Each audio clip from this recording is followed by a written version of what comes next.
कल जो स्टेटमेंट मोहन भागवत जी ने दिया कि जाति भगवान ने नहीं ब्राह्मणों द्वारा बनाई गई है, ऐसा स्टेटमेंट देने की नौबत क्यों आन पड़ी? ऐसा स्टेटमेंट देने की नौबत इसलिए आन पड़ी क्योंकि अब इन वर्गों के अंदर चेतना जागरूकता उत्पन्न हो चुकी है। अब वो अपनी बात को कहने के लिए उनके पास वॉइस है, अब वो संघर्ष कर रहे हैं, वो सवाल पूछ रहे हैं। इसलिए आज से पहले अगर कभी किसी संघ के प्रमुख ने ये बयान दिया हो तो आप मेरे याद दिलाइए कि जातियां ब्राह्मणों ने बनाई।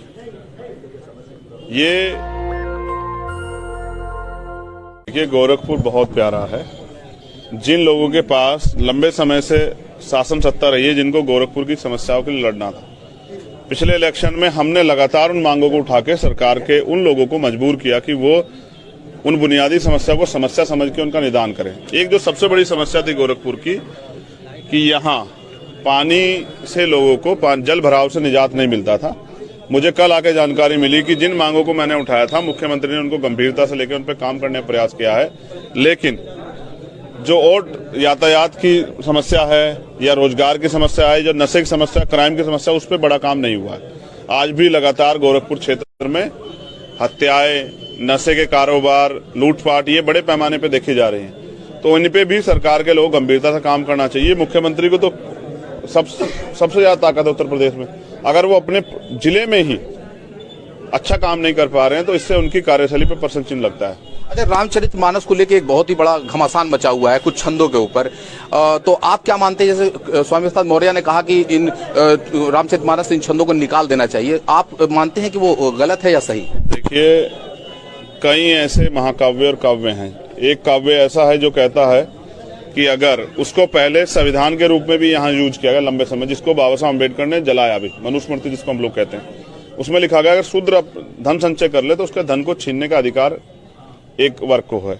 अगर वो मंत्र सुन ले तो उसके कान में पिघला के शीशा गिरने का अधिकार का ये अपराध है मंत्र सुनना, तो उसके कान में पिघला के शीशा डाला जाना चाहिए। अगर वो मंत्र का उच्चारण कर दे उसकी जीभ काट लेनी चाहिए। मंदिर में जाने से मंदिर अपवित्र हो जाता है। इस तरह के जिस भी काव्य, महाकाव्य या जो भी धर्म ग्रंथ में इस तरह की टिप्पणियां हैं, मैं चाहता हूं उनको निकालना चाहिए। उनमें सुधार की जरूरत है। गली सड़ी व्यवस्था में अब लोगों को जीने की आदत नहीं है। कोई भी समाज, चाहे वो महिलाएं हों, शूद्र हो, दलित हों, पिछड़े हों, आदिवासी, कोई भी अन्य धर्म में, वो अपमान नहीं सहना चाहते। अब वह इस अपमान से निजात दिलाने के लिए वो संघर्ष करना चाहते हैं और सरकार को चाहिए इस पर उचित कदम उठाए। तो बीजेपी तो लगातार जोड़ने की कोशिश कर रही है, हर समुदाय के हर वर्ग के लोगों को जोड़ने की कोशिश करी। खास करके अगर हम बात करें कि जो अन्य जातीय के लोग हैं, जो बीजेपी के वोट बैंक कभी नहीं होते थे, बहुजन समाज पार्टी के हुआ करते थे, वो भी अब धीरे धीरे बहुजन समाज पार्टी पिछले विधानसभा चुनाव में पूरी तरीके से उत्तर प्रदेश में समाप्त हो गई, खत्म हो गई। तो आपको लगता नहीं कि बीजेपी की तरफ जुड़ा हुआ है? आखिर ये वोट कहाँ से बीजेपी को इतना % बहुमत मिल रहा है? देखिए, कई चीजें हैं। जिस तरह से बीजेपी ने लोगों की जन भावनाओं के साथ खिलवाड़ की, इलेक्शन से पहले जो राशन देके लोगों की वोट को ठगने, रोजगार तो नहीं दे पाई है, लोगों के पास आवश्यकता के नाम पर राशन और तमाम तरह की सुविधाएं देके उनको कुछ समय के लिए उनकी वोट को प्रभावित करने का काम सरकार के लोगों ने किया। अब जिस तरह की बात आपने बताई, जोड़ने का नहीं, उनकी वोट को लूटने का प्रयास कर रही है। अगर वास्तविकता में जोड़ने की बात है तो मैंने उनके गंभीर इश्यूज 4-5 इशू उठाए हैं कि जो अति पिछड़ी जातियां हैं उनको भी मुख्य धारा में लाने के लिए 27% से अतिरिक्त, जबकि देना जिसकी इतनी संख्या भारी उसकी उतनी हिस्सेदारी, संख्या के आधार पर आरक्षण व्यवस्था देश में होनी चाहिए थी, लेकिन फिर भी 15% अतिरिक्त 27% से, क्योंकि अब कैप खत्म हो गई है, अति पिछड़ी जाति को आरक्षण देने का समय अब आ गया है। उसके साथ जो दलित समाज की अन्य जातियां हैं, क्योंकि 66 जातियों में हमने डिफाइन किया है, यहाँ उत्तर प्रदेश में 6 दिखती हैं, 60 नहीं दिखती, उनकी संख्या बहुत कम है। उन पे अभी तक पढ़ाई का अवसर भी पूर्ण रूप से नहीं मिला, उनको नौकरियों का तो बहुत दूर की बात है। उनको मुख्य धारा में लाके 5% अतिरिक्त आरक्षण उन जातियों को देना चाहिए। मेरा आखिरी सवाल आपसे यह है कि मोहन भागवत जी और आरएसएस अब दलित वोट की तरफ जो है सींग लगाने की कोशिश कर रही है। शायद 2024 लोकसभा के लिए इस रणनीति तैयार की जा रही है, तो आप किस तरीके से दलितों को वोट को सहेजेंगे अपनी तरफ? देखिए, वो तो मेरे साथी अब तक गुमराह हो रहे थे, धीरे धीरे विश्वास कर साथ आ रहे हैं। अब आप इस चीज को नोटिस कीजिए, कल जो स्टेटमेंट मोहन भागवत जी ने दिया कि जाति भगवान ने नहीं ब्राह्मणों द्वारा बनाई गई है, ऐसा स्टेटमेंट देने की नौबत क्यों आन पड़ी?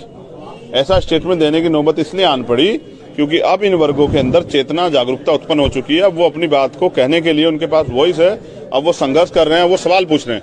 इसलिए आज से पहले अगर कभी किसी संघ के प्रमुख ने ये बयान दिया हो तो आप मेरे याद दिलाइए कि जातियां ब्राह्मणों ने बनाई।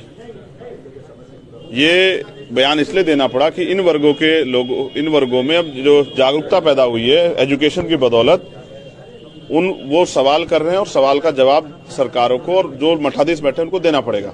एजुकेशन का बजट इस बार कम किया है, बजट में एजुकेशन का जो बजट था उसको कम किया, हेल्थ का बजट कम किया। क्यों कम किया है बताए सरकार? क्या पढ़ने के लिए साधन कम, पहले से साधन ज्यादा थे जो अब कम किए गए? अभी भी लोगों को अच्छी पढ़ाई नहीं मिल रही है। प्राइवेट, एक तरफ अमीरों के लिए प्राइवेट स्कूल, गरीबों के लिए सरकारी स्कूल का बजट कम करे। क्यों भाई? अमीर लोग प्राइवेट हॉस्पिटल में इलाज करा लेंगे, लेकिन गरीब कहाँ कराएंगे? वो गरीबों के लिए सरकार उसका भी बजट कम कर रहे हो। आप देखिए ना, गोरखपुर के बारे में पूछे शुरू में, आप जाइए एम्स में, एम्स के नाम का ढिंडोरा पिटा मुख्यमंत्री ने। बताइए क्या अभी वहां डॉक्टर्स अवेलेबल हैं या नहीं है? क्या बुनियादी सुविधाएं जो हॉस्पिटल में चाहिए वो हैं या नहीं है? तो सिर्फ उद्घाटन करके वाहवाही लूटने वाली सरकार को जवाब देना पड़ेगा। मैं गोरखपुर इसलिए आया कि शायद मुख्यमंत्री यहां से नजदीक से सुन लें, क्योंकि उनको लखनऊ में बैठ के वंचितों की, शोषितों की आवाज नहीं जाती। आप जवाब देना पड़ेगा और जवाब दे से नहीं भाग सकते।